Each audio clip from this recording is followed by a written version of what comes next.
Hello, friends and neighbors, and welcome to the poem of the day for today, August 11th, 2025. It's a Monday, so good luck with the rest of the work week here and happy beginning of the weekdays for this week. I hope you had a calm and restful weekend and a lovely Sunday.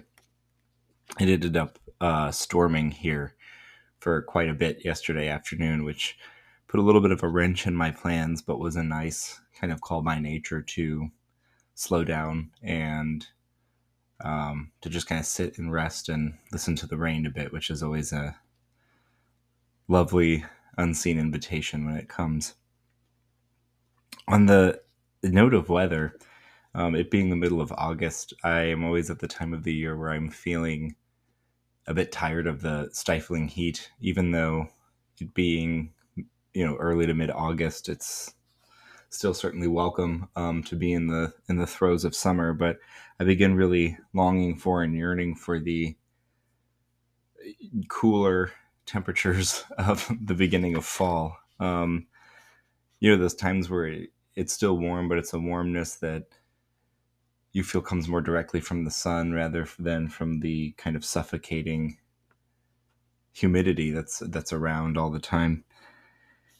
And so as I was thinking about the weather and thinking about nature, because the my musings on the weather come from wanting to be able to spend more time outside without feeling so miserable. I decided to go to Robert Frost today for our poem, and he is a maybe one of the most well-known American poets of the 20th century. A lot of people who are less familiar with poetry still might know of him. He has a lot of poems that have entered into the kind of cultural consciousness. He's frequently taught again in high schools, and I think that, and I underwent this understanding of Frost's work myself. I think there's a bit of a misunderstanding of his work that it's merely surface level and simple. And there is a plain spoken aspect to it, a simplicity to his diction that makes him as a writer and as a speaker feel directly in contact with the earth and things that are common.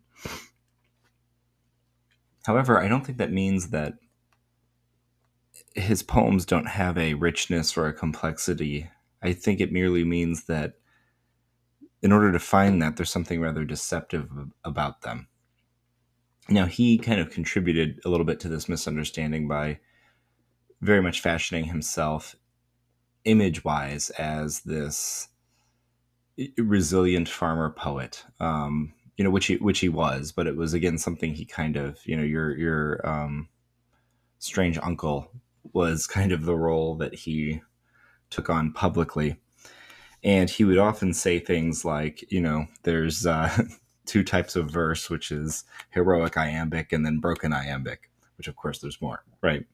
Or he would say that if he saw rhyme in a poem, he would scan the end line to see who won, the rhyme scheme or the poet, which, is cute and pithy. But actually, the more I think about that, the more that's kind of a helpful way of evaluating the work of young and amateur poets, is to look at how beholden they are to the structures that they've chosen for themselves and in what ways they get creative about either adhering to or breaking those structures when it's necessary. And I think that this poem that I'm about to read is one in which Frost does that himself. He establishes a certain amount of rules and then doesn't explode the structure of the poem, but presses against the sides of it in interesting ways. And this poem is from 1942. It's called The Most of It.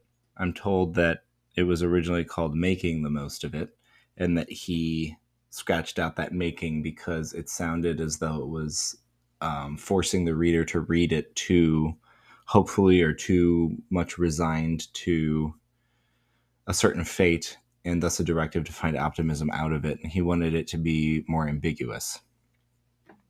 So this is The Most of It by Robert Frost. He thought he kept the universe alone. For all the voice and answer he could wake was but the mocking echo of his own from some tree-hidden cliff across the lake. Some morning from the boulder-broken beach, he would cry out on life, that what it wants is not its own love back and copy speech, but counter-love, original response. And nothing ever came of what he cried, unless it was the embodiment that crashed in the cliff's talus on the other side, and then in the far distant water splashed, but after a time allowed for it to swim, instead of proving human when it neared, and someone else additional to him. As a great buck, it powerfully appeared, pushing the crumpled water up ahead, and landed, pouring like a waterfall, and stumbled through the rocks with horny tread, and forced the underbrush, and that was all. I think this poem perfectly demonstrates what I talked about at the beginning with the deceptive simplicity of it. If you were to kind of draw a picture or film a scene of this, you just have a singular person, a singular man standing on a cliff with trees and maybe screaming across the emptiness there, and then having some sort of experience with nature that he's unable to pin down. And I think that's an interesting quality of Frost's poetry, is that while he writes a lot about nature, sometimes in inviting ways, there's a certain draw or a return to it that is less realist, which is what he's often associated with, is the realist poetry movement, and more kind of dark romantic. Even though it doesn't seem like there's something imbued supernaturally here, there is something, nihilistic is too strong a word, but there is something otherworldly or almost transcendentally sublime about the pull of nature within this poem. So this is a 20-line poem, and it's written in iambs. And there are 5 quatrains, heroic quatrains. His rhyme scheme is alternating, which I think is kind of hard to hear as it's being read. And it's because I think his diction is so strong that it's not the most kind of obvious or sing-songy rhyme that goes with it. Additionally, earlier in the poem, he is more prone to varying enjambment versus stopping on at the end of lines, which makes the end rhyme harder to pick up. However, the last 12 lines of the poem are all one sentence. And one sentence that's frequently, at least within the last, I would say, 10 lines, punctuated at the end with a comma, and then the subsequent line beginning with and, but, instead, and, as, pushing, and. And so that's what I talked about at the beginning, where the form seemed to be stretched and to give way a little bit. He doesn't break his end rhyme, he doesn't break his iambs, but while the first 2 quatrains were one sentence contained entirely within those 4 lines that all rhymed alternatively with one another, the third sentence, this is only a 3-sentence poem, stretches those 12 lines and pushes kind of the grammatical structure by continually adding conjunctions or subordinate clauses or these kind of qualifying words, these unlesses or these instead ofs, which give it a run-on sense and almost an epic sense that what's being described can no longer be contained within simple diction and normal expression.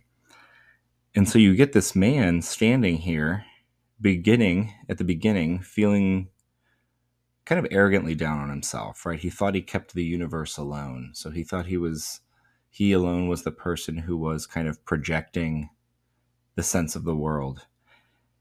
And all the voice he could wake was just the mocking echo of his own, right? So the only thing that he really heard back was his voice bouncing off the openings in the cliff there. He would cry out on his life that what it means is not its own love back in copy speech. So the only thing he seemed to be getting out of life or out of this experience with nature is his own self bounced back at him, and he was beginning to mourn and lament that. But then we get that break, and we hear, and nothing ever came of what he cried, unless. And so he's kind of changing his perspective, or at least the speaker of the poem is changing perspective, that nothing is coming back except the whole second part of the poem. And we get this kind of apparition of something returning that is not human. It says, and someone else additional to him, as though a great buck it powerfully approached. So it's compared to a giant majestic animal emerging from the woods, but it's still embedded within the simile, so that it's not entirely that, but it's something that cannot be named specifically. It lands pouring like a waterfall. So there again, it's something that is likened to nature, but is occupying these two categories simultaneously of buck and waterfall, that it cannot be the same. And stumbled through the rocks with horny tread, and forced to the underbrush. So then it seems to, after falling down the waterfall, walk across the rocks and then disappear into the woods. And we get a Seishura there with a dash, and that was all. And I think that was all is very powerful, because it can be read like the beginning of the poem, the most of it, which can be read as, well, I'm making the most of it. There's not that much there, but here's my optimistic look at it. And that was all, I think, can be read as, it was just that. It was just this weird apparition. That's the only thing I got back from yelling into the canyon, and I am now back to keeping the universe alone. Or it can be read as the all is everything, that what's experienced is, again, this kind of transcendental, sublime of nature. And in the moments that you least expect it, and that you think you're most alone and kind of stare into this abyss, that's when you experience the deepest and most profound response by nature to your spirit. That's all I'm going to say with the poem today. I've already gone 12 minutes on Frost in this poem, but I hope that gave you some indication of how, with his work, what can seem to be kind of just, simple old man describing nature in realist terms, often has something below the surface that's much more haunting and troubling. And hopefully, if we come back to his work later in the series, we'll be able to discover more of that. Until then, though, I wish you all a happy day, and may peace be with you.